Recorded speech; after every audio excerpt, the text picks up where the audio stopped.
Adam here from Next Level Radio, and this is our interview with Celina Jade from CW's Arrow. Celina was nice enough to call us all the way from Hong Kong, a full 12 hours ahead of our time. She was a great pleasure to talk to. We'd like to give her a big thank you for coming on the program with us. Make sure you follow her on Twitter and Instagram. Both of the tags are at Celina Jade. You can check out our website, celinajade.com, and you can watch her on the CW's Arrow, Wednesdays, 8, 7 Central.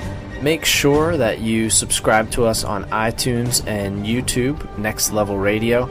And you can go to our website, nextlevelradioonline.com. There you'll find links to all our shows and interviews like this one. You'll also find links to our Facebook page, facebook.com/nextlevelradioonline, and our Twitter, @NXTLevelRadio. Thanks for tuning in. Make sure you keep your eye out for more interviews and shows from Next Level Radio.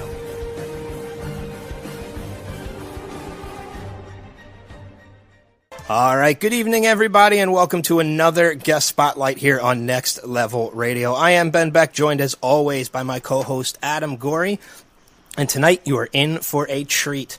Our guest tonight, you can't even really call her a triple threat. She's more like a quadruple threat. She's an actress, a singer-songwriter, a model, and a martial artist. She can be seen on Arrow every Wednesday night on the CW network, 8 o'clock, 7 o'clock Central.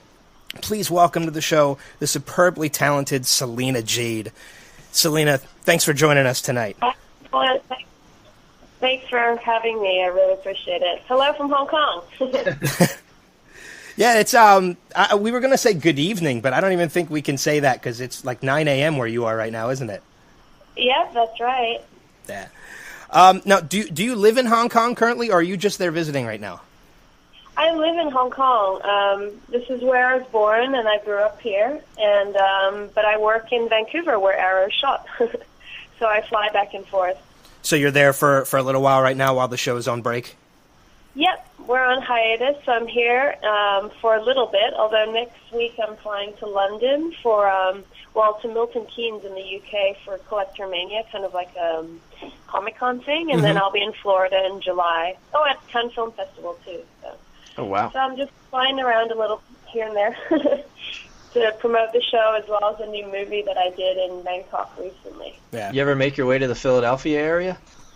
You know what? I was there last Christmas with family, but I was I went down for a day or so, I think, because my family live in Rhode Island. So I was in Rhode Island for a little bit, New Jersey for a little bit, Philadelphia for a little bit, and New York for a little bit. Very cool. Now, yeah.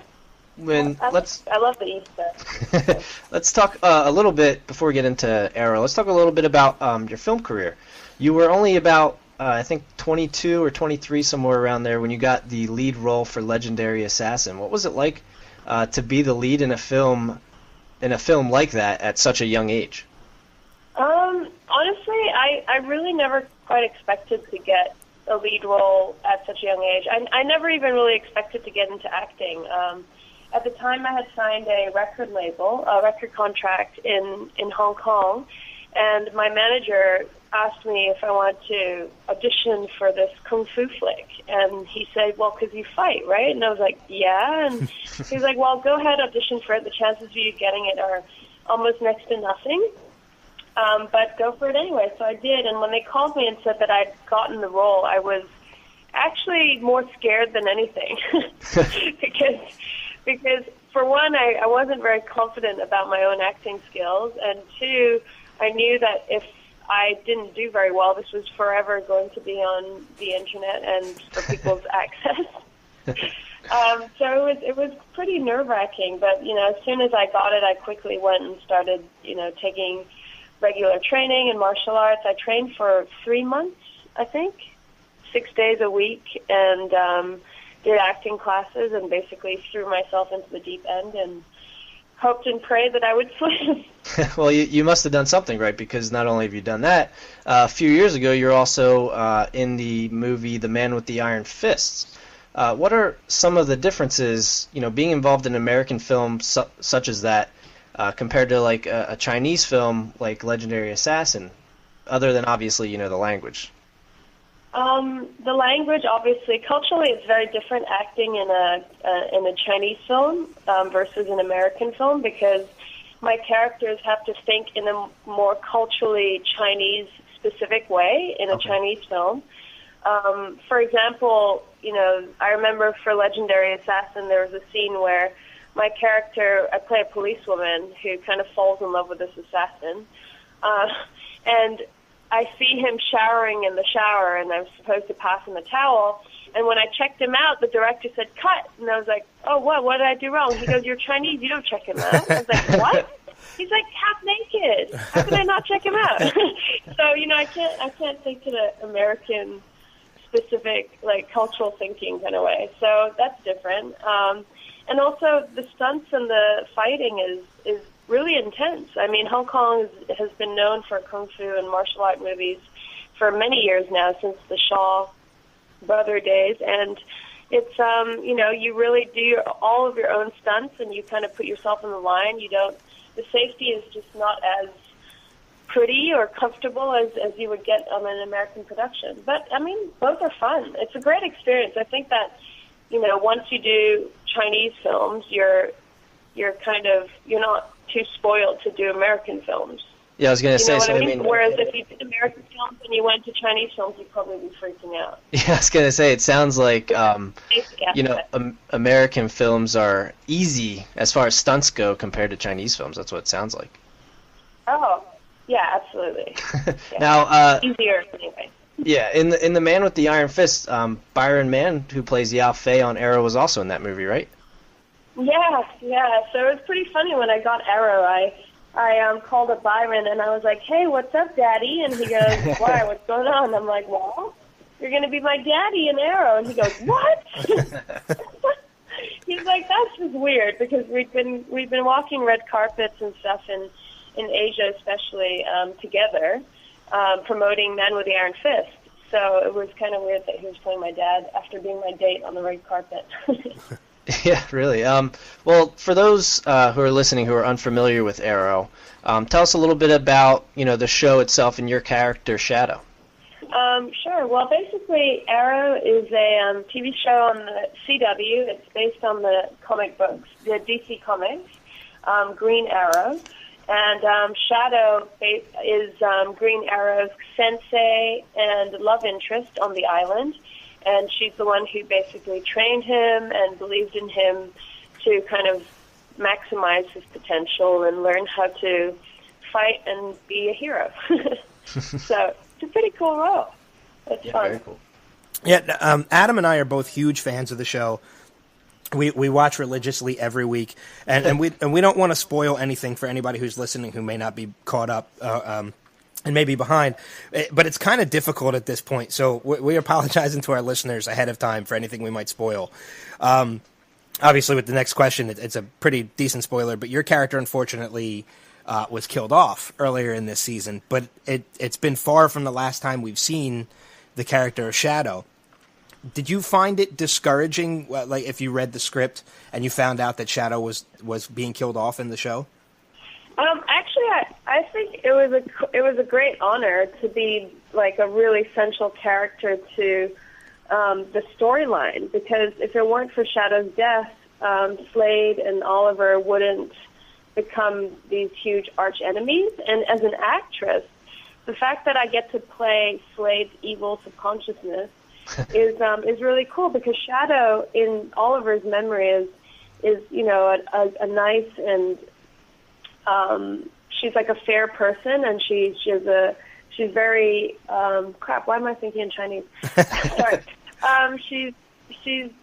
She's like the good guy, Whereas when Shado is played by Slade, when she's Slade's evil subconscious, I get to play a very, very, very different side of her, which is Slade's memory of her, which also kind of encompasses some of Slade's characteristics and thinking patterns. So I think it's cool. I mean, yeah, it is sad that she died. The fans have been really cool. They've been tweeting on Twitter, "Bring back Shado," and I think writers really have kind of heard their voices, and even though Shado's dead, she's the longest living dead person right now on television. Yeah, I mean, it's like you said, we still see her in Slade's subconscious, so we haven't seen the end of Shado, even though she was killed off in the show. And obviously, being as big fans as we are of the show, we don't want you to spoil anything for us when it comes to the finale. But are we going to continue to see Shado through the rest of the season, possibly even into the next season? Well, I can't tell you about next season or the finale, so I don't really know how to. Okay, no, that's fine. But if you do a little bit of investigative work on Steven's Twitter about the finale, then you might find out. You can probably make a pretty educated guess about whether or not Shado is going to be around. Yeah, I mean, I can't see her not at least appearing once or twice. I mean, there's only 2 episodes left, but when when Slade and Oliver show down, I can't imagine she's not a part of that. And obviously, you can't say. So, now, do you still watch the show? Yeah, I do. Actually, I do. I was very, very, very sad watching the last episode. No spoilers, so I won't say. Yeah. Yeah, so I do watch the show, and and I'm still in contact and in touch with all of the actors and actresses. So it's cool.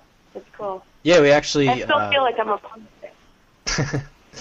We actually, I saw we had James Bamford on a couple months ago, but I had seen on Twitter that he was actually out in Hong Kong not too long ago, and he's making his way around. I think he went to Taiwan after that. Thailand. He actually just left yesterday. Oh, okay.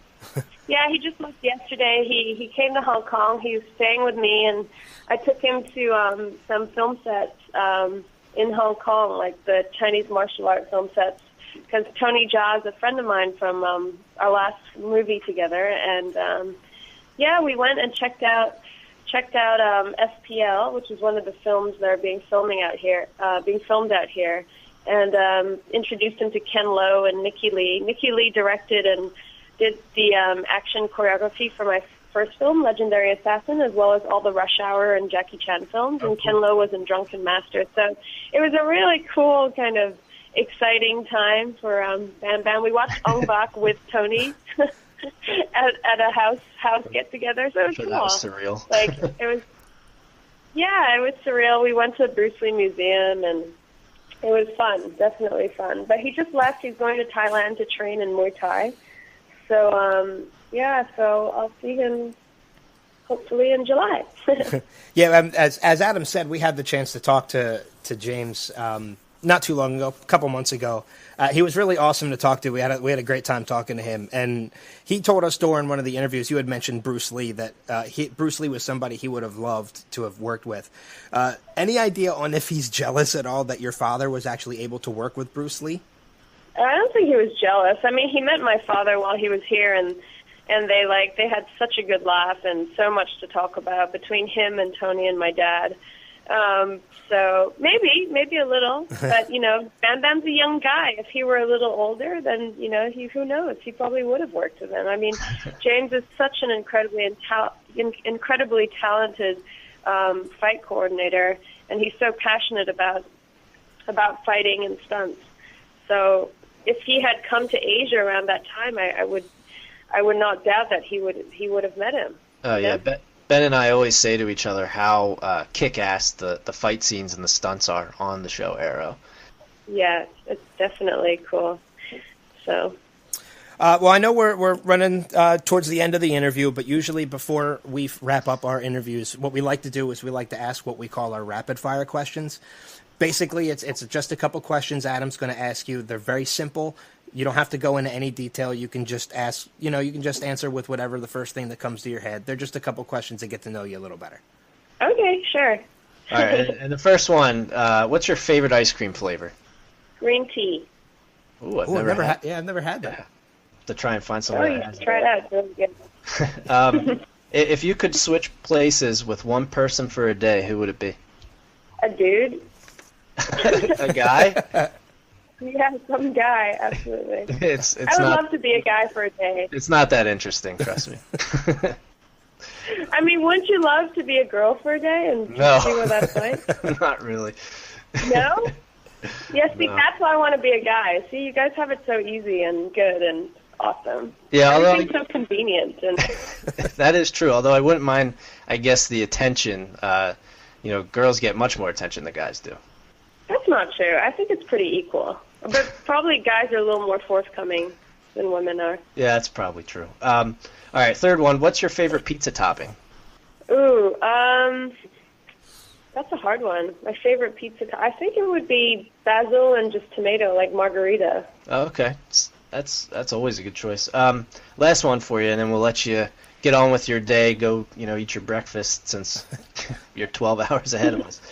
What's one piece of technology today that you wouldn't be able to live without? Unfortunately, it's my phone.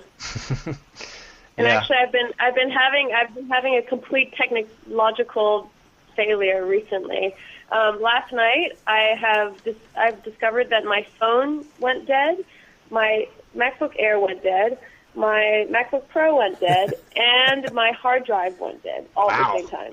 So that's bad. I don't even know how that happened. I'm not sure. Is it an Apple phone too? It seems like all your Apple stuff is breaking down.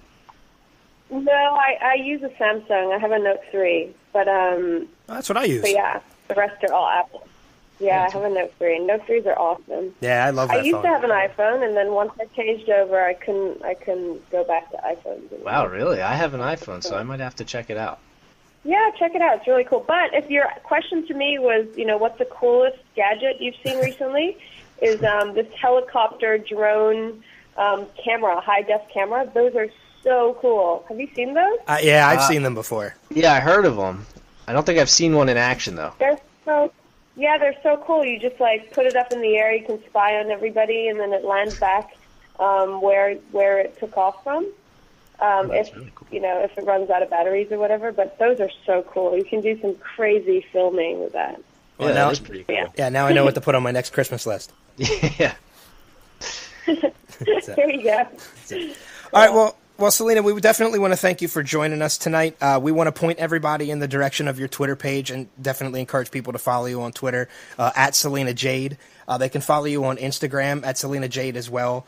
And, of course, we want to direct people to watch Arrow every Wednesday night, 8 o'clock, 7 o'clock Central on the CW network. Celina, thanks again for joining us. Thank you so much. It was a pleasure to meet you guys, and have a wonderful evening on the East Coast. And I hope you guys have a great week to come. Yeah, have a good day. All right, thanks a lot. All right, guys, check us out, www.nextlevelradioonline.com. Listen to us live every Sunday night, 6 o'clock Eastern Standard Time, and we will see you around the bend. Thanks.